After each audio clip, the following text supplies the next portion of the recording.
Banyak orang merasa hidupnya baik-baik saja secara finansial, tidak bangkrut, masih bisa makan, masih bisa jalan-jalan. Tapi tanpa sadar, kesalahan kecil yang dianggap sepele sedang menggerogoti masa depan mereka pelan-pelan. Masalahnya, kesalahan finansial jarang terasa menyakitkan di awal. Belanja kecil tanpa dicatat, utang receh yang dianggap ringan, menunda investasi 1 tahun, semuanya tanpa aman. Namun justru karena kecil dan sering diulang, kesalahan ini menumpuk dan berubah menjadi bom waktu yang meledak saat kondisi ekonomi berubah. Kabar baiknya, bencana finansial tidak datang tiba-tiba. Ia selalu diawali tanda-tanda kecil. Artinya, selama kamu sadar dan mau memperbaiki dari sekarang, masa depanmu masih bisa diselamatkan. Disiplin kecil hari ini bisa mencegah kehancuran besar di kemudian hari.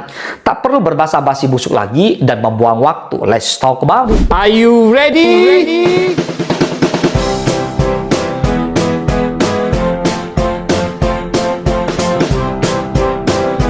Are you ready? Hari ini kita akan membahas 5 kesalahan finansial kecil yang sering diremehkan, tapi jika dibiarkan bisa berubah menjadi bencana besar dalam kehidupan kamu. Yang pertama, tidak mencatat pengeluaran harian. Banyak orang merasa tahu kemana uangnya pergi, padahal itu hanya asumsi. Tanpa pencatatan, uang bocor perlahan melalui pengeluaran kecil yang tidak terasa.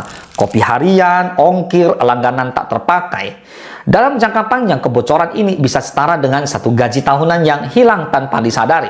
Kesalahan kecil ini terlihat sepele, tapi dampaknya menghancurkan rencana keuangan jangka panjang. Yang kedua, menganggap utang kecil tidak berbahaya.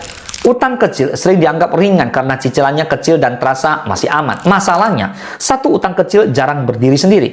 Ia biasanya diikuti utang lain, hingga akhirnya total cicilan menekan cash flow. Saat pendapatan terganggu, utang-utang kecil ini berubah menjadi beban besar yang mencekik.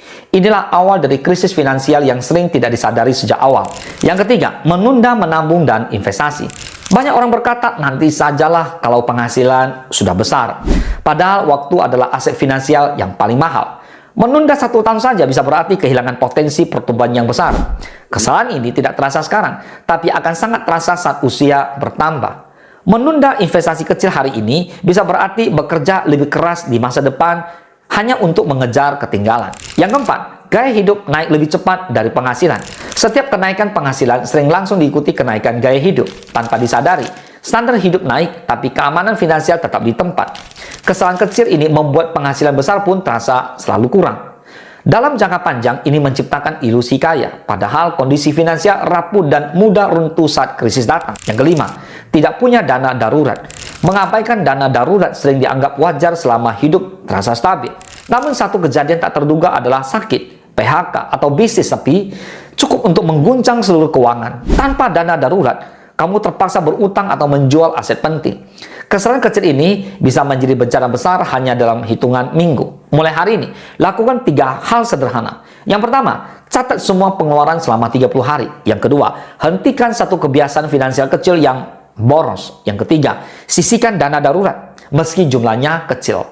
Langkah kecil yang konsisten jauh lebih kuat daripada niat besar yang tidak pernah dijalankan. Bencana finansial jarang datang tiba-tiba. Ia tumbuh dari kesalahan kecil yang dibiarkan terlalu lama. Perbaiki sekarang sebelum terlambat. Masa depan kamu terlalu berharga untuk dikorbankan oleh kelalaian kecil hari ini. Semoga bermanfaat. Salam sukses, Dasya.